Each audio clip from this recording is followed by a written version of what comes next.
Tom Day here. It's May 19th, and what I'm going to do is I'm just like I did last week, I'm going to go through the previous week's foreclosure auctions and review them and point out some of the winners and losers here. And there were some winners and there were certainly some losers last week. Here I am at the Broward County Clerk of the Court's official foreclosure sales site. It's also connected to other counties. You have to create an account to get to this spot here. It's free. If you want to bid on these auctions, you need to have at least a 5% deposit for at least as much of what you plan on bidding. You know, if you think you might be bidding up to $300,000, you have to have at least $15,000 on account with them. Perhaps another day I'll show you how to do the sign up process, but it's pretty simple. And this site connects to a whole bunch of other county websites, not just Florida.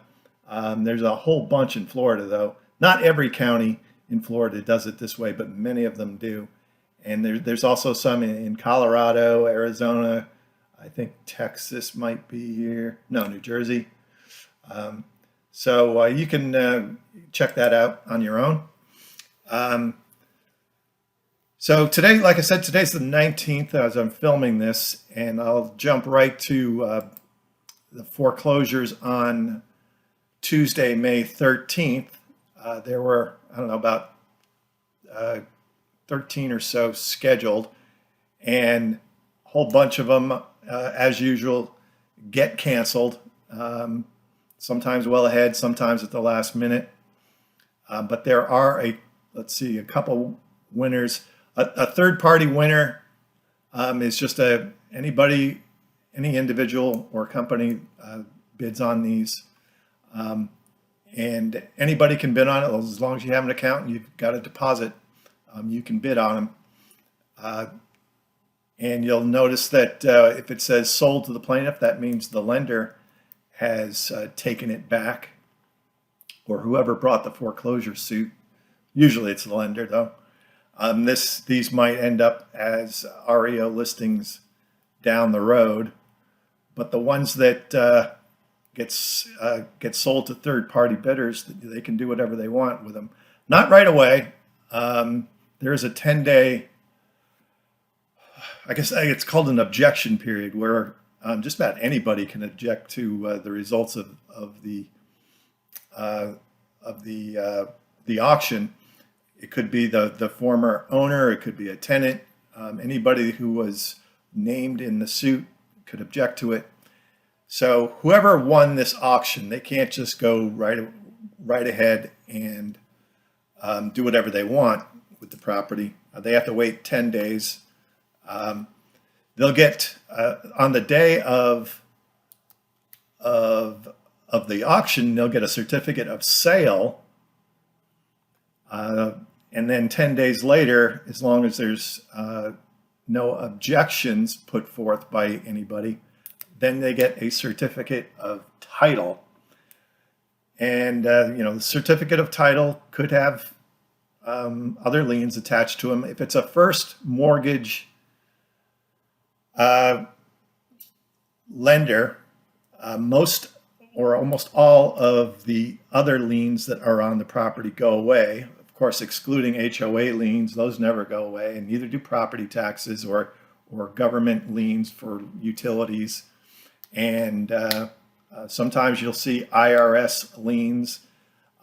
Those don't necessarily go away. They can be removed, but there is a process to that, and as long as they are qualified,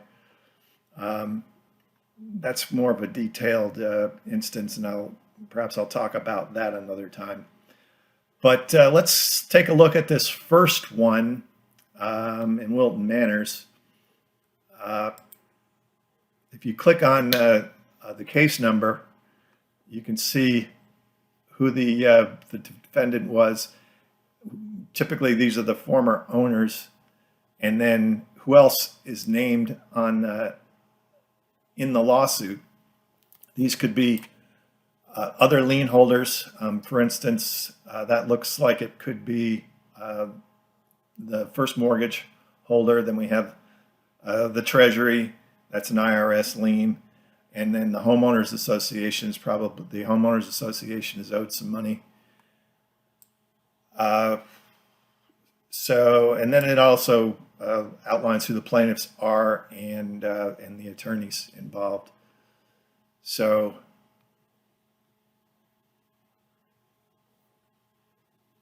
what I do is I grab the parcel number, and the first thing I do is I go and look it up, and I've already done this ahead of time.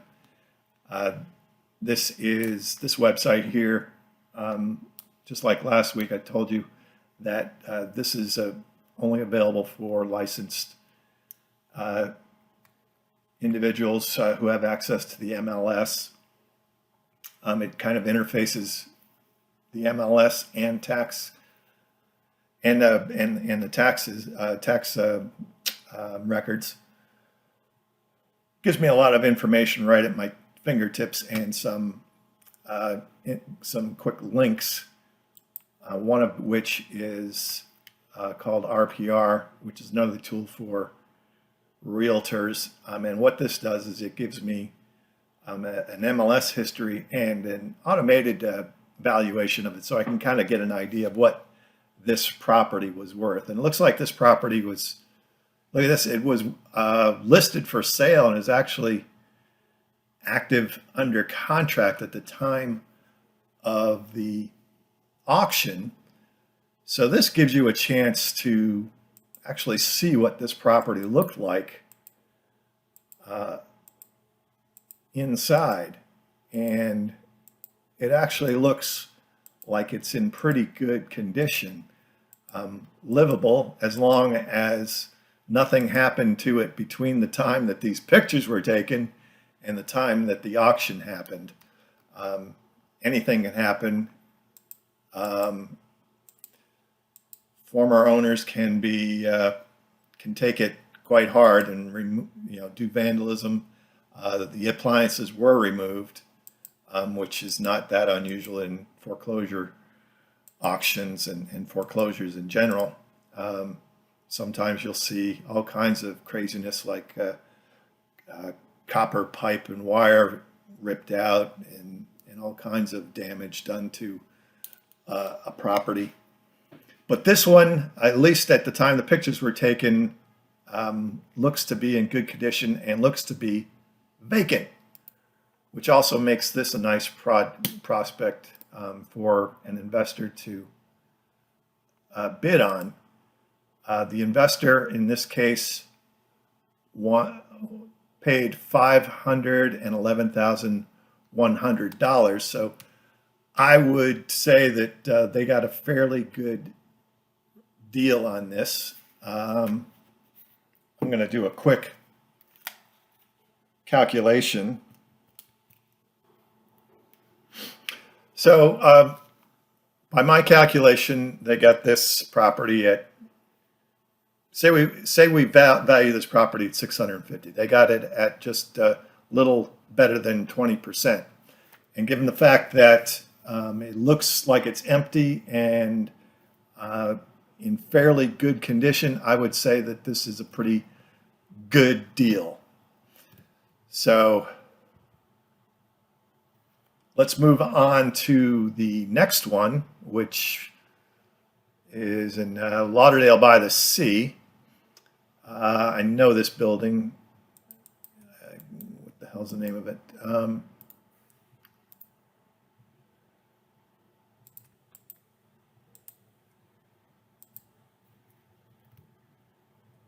Yeah, Royal Coast Condominium. I know this building. It's a pretty nice building on the beach in Lauderdale by the Sea. How bad can that be?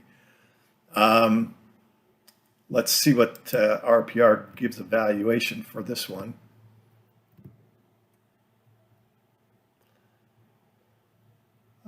Looks like to be worth about $500,000.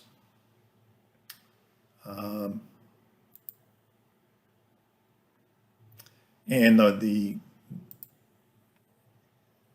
it was purchased for $335,500. And this looks like it's perhaps an even better deal than the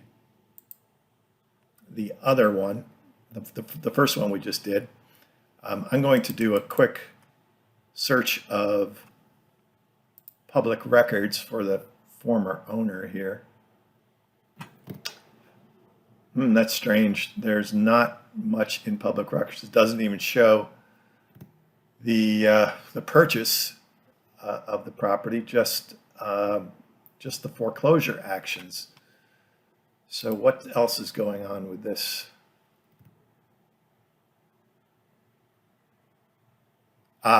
Could be in what appears to be her husband's name. Let's look up.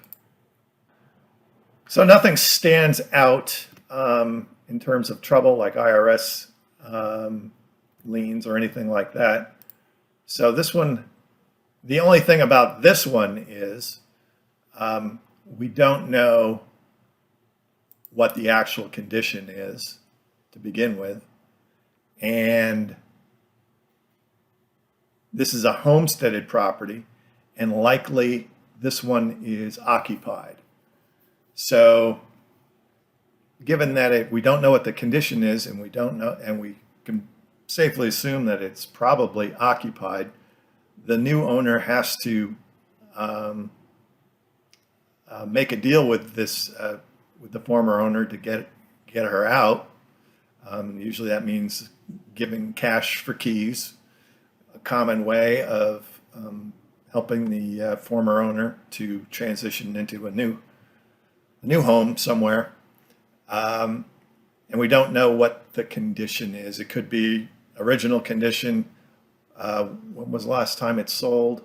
It hasn't sold since 2008. So, but still,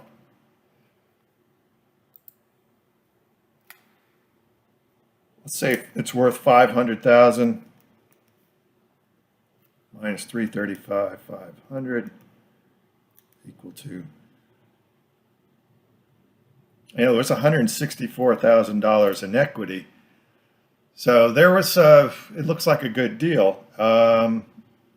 Divide that by the market value, and they got it at 33% below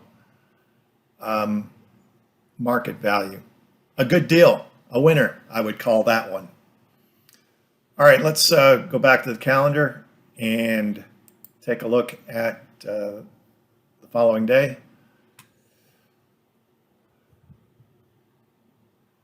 So here's one in Palmer Country Club in Pompano.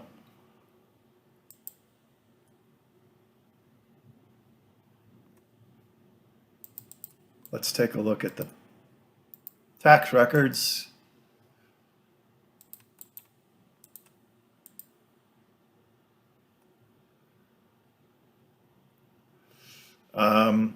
Taxes weren't paid in 2024, so the new owner will be on the hook for that. RPR values this at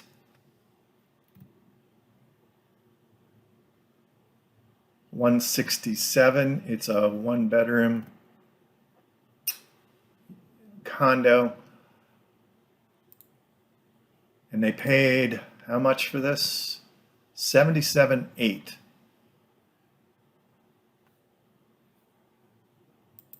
I get the feeling this one is not going to be a good deal.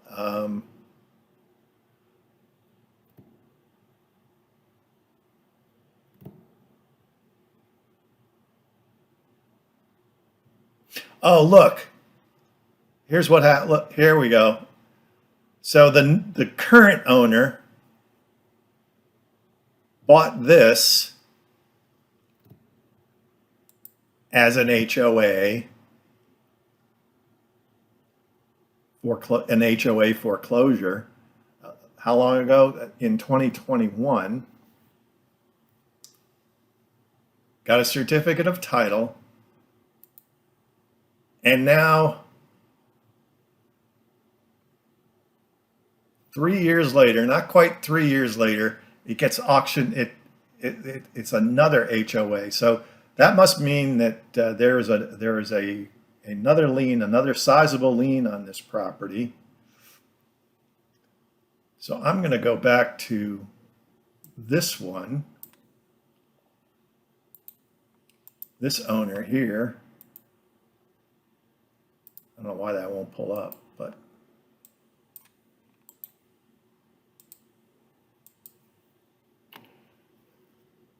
this is the Broward County record search. This is all public records. Anybody can go here and find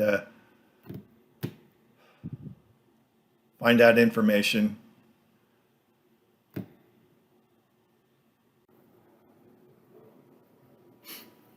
All right, so I did a record search of the former owner, or two, going back 2 owners, because the last owner won it at a foreclosure auction, an HOA foreclosure auction, and then lost it again to an HOA. That means they owned it for 2.5 years, never paid or probably never paid any HOA fees. Hopefully they collected some rent, but I know in that complex you can't rent for at least 1 year. So they might have had at best 1.5 years worth of possible rents come in. A unit like this might get $1,500 a month. So they got possibly $18,000 to $24,000 in rent, maybe.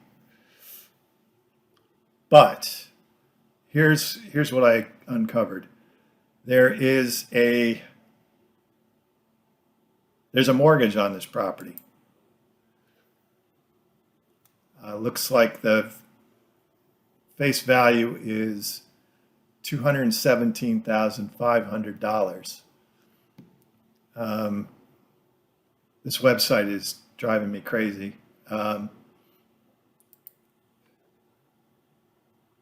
It goes back 18 years, so who knows what the balance is, but I see no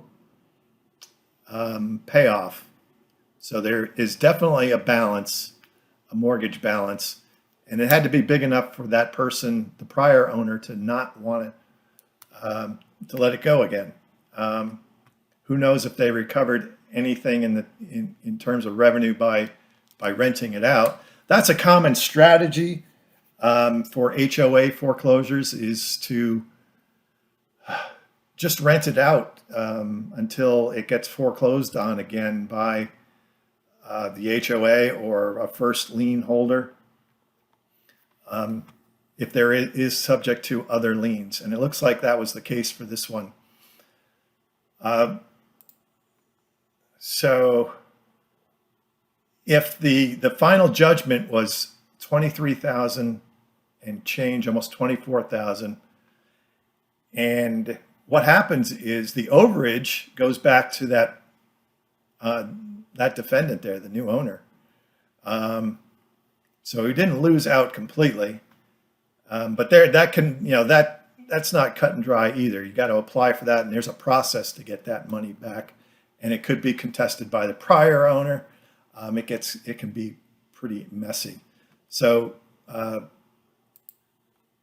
the new owner, the person who just won this auction, I think is going to be sadly disappointed. They didn't pick up on that that first mortgage, which looks to be sizable. I can't tell exactly what it is because the records website is really slow. But there's our first loser of the game of the day, and no surprise, it comes at an HOA foreclosure. So that's Wednesday's auction. Let's see if anything happened on Thursday. Here's a plaintiff won that one. That goes back to the lender. Another lender win.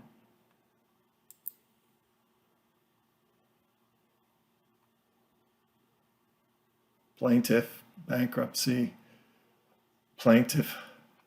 All right, let's check out this one.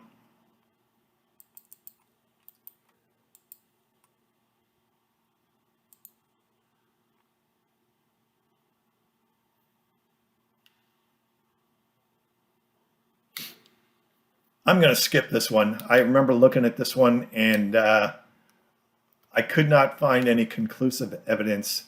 It looks like this was a commercial condominium, and with only an $8,000 judgment, and it was one for $100,000.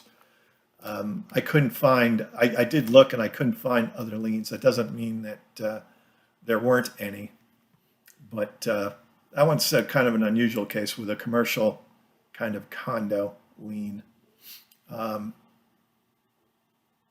So let's go on to the final day of last week's auctions. Looks like we got a couple here, one there, one there. Looks like we had 3 on Friday, and it looks like they're all HOA foreclosures. Let's look at the first one. This is a condo off A1A in Fort Lauderdale. See what RPR says its value is.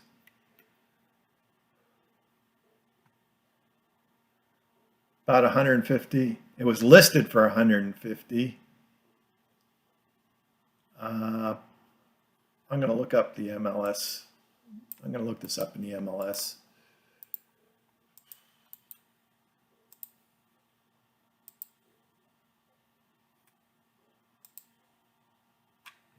So it's temporarily off market. It was only on the market for a week or so.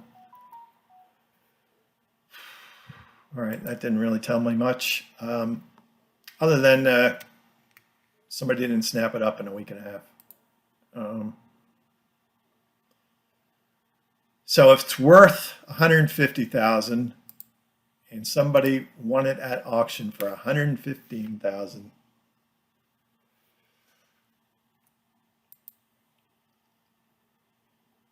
who wants to make a bet that there's another lien on this one?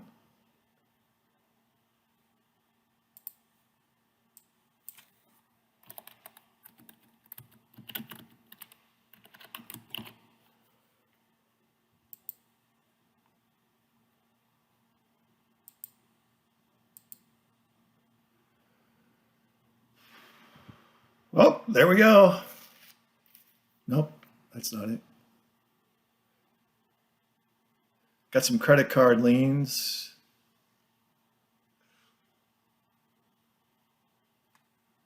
Could be that's a common name, so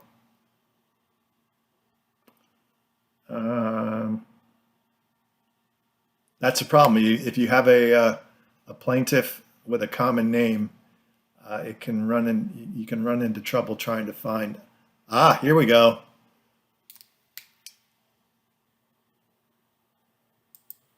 There was a mortgage on this property for $100,000, and for some reason the official records website is not allowing me to pull up the actual file. But there's a $100,000 mortgage going back beginning in 2018, and I don't see a payoff. So how much can be paid off of $100,000 loan over not quite 7 years? You got to believe that there's at least $70,000 balance left to that. You add that to what the person and the bidder here paid for it, that puts them all in at about 150. So that's not a great winner here. What this bidder is going to have to do is now negotiate with that first lien holder and hopefully get it down. They paid $77,000, so it's going to take a long time to recover that with rental revenue. So this doesn't look like a good deal to me. It's not just worth the risk. I think whoever bid on this did not see that lien. And now they're going to have to deal with it. They're either going to have to negotiate it, or they're going to have to negotiate. Otherwise, they can get foreclosed on by that first lien holder. So that in my mind is a loser, in my opinion. I certainly wouldn't have bid up that high. I wouldn't have bid on an HOA foreclosure. I wouldn't bid up on anything that you couldn't recover in rent in a year, to begin with, regardless of whether it has another lien on it or not. If it has another lien on it, it's almost not worth it. So let's look at this one. Property in Tamarack.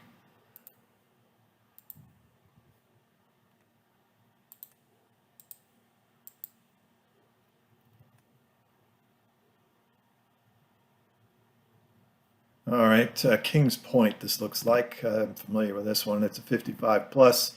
So the former owner hasn't, looks like they paid,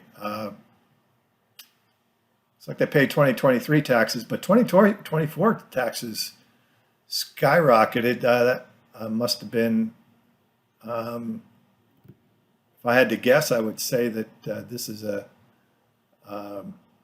probate or an estate. So I can see that there's definitely a lien on it, first mortgage. I'd wager it is I'd wager it's a reverse mortgage, given that it's in a 55 and older. Those are pretty common.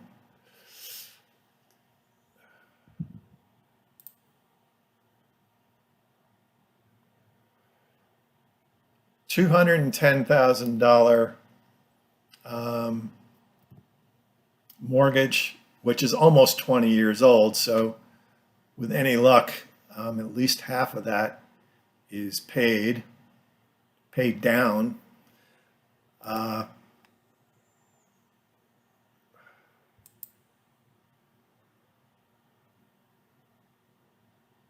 It's working.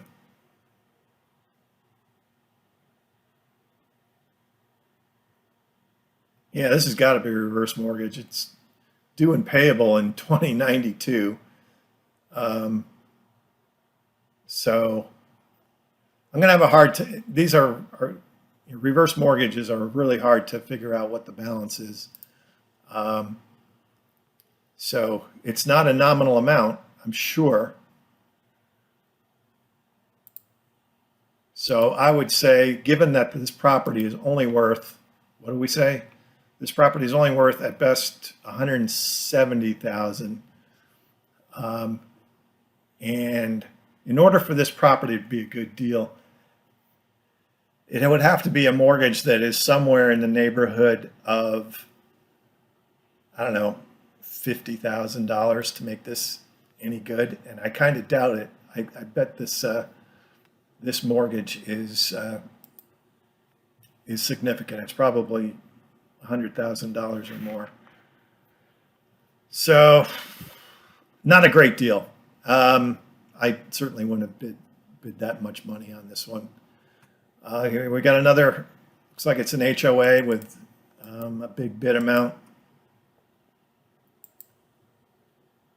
Yeah, Sunrise on the Green.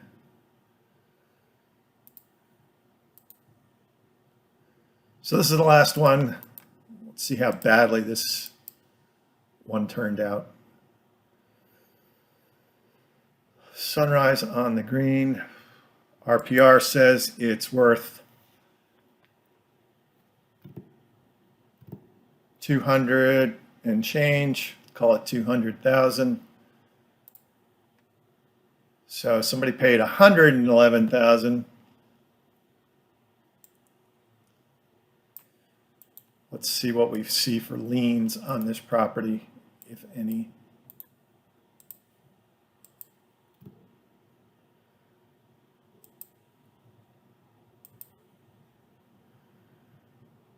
U.S. National Bank. Okay. So U.S. National Bank has filed a lis pendens notice.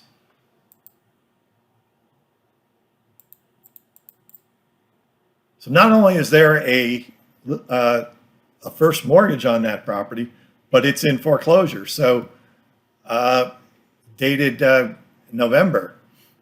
Now the new owner who paid too much for it, most likely,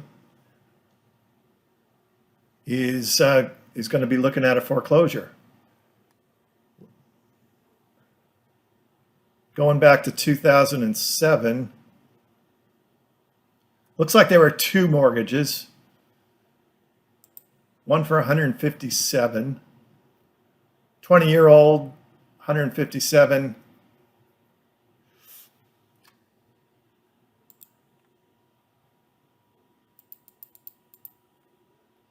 This looks like a conventional mortgage. I might be able to get a decent estimate on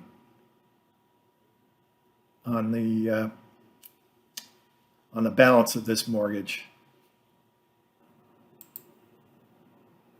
Okay, so bear with me while I try and do a quick calculation on what the balance of this one is. Let's see how this works. So we had an original balance of 157, loan term of 30, I'm assuming, and the interest rate on that loan was 7.3. So let's see what happens. At balance at year 19 is 97,000. So there's still a balance of 90, approximately, unless this borrower paid some down. We have to make some assumptions here. But so if he paid $111,000 and there's a $97,000 balance, this is not a great deal.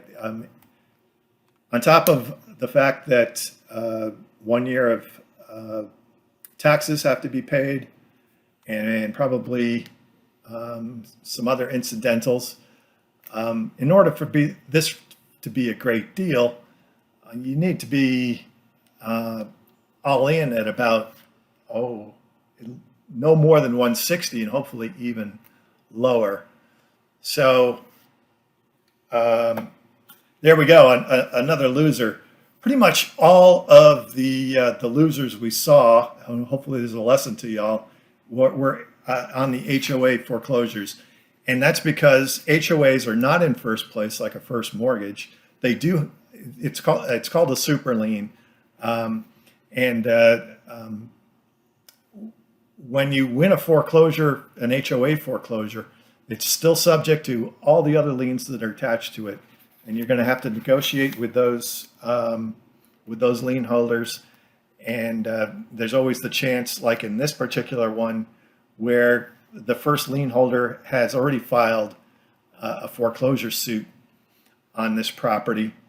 And so the new owner who's paid $111,000 for it, no chance of them recovering anything, no chance of them coming close to recovering it with rental revenue anytime soon. So this one is just a big loser. I don't know why someone would have bid that much on this property.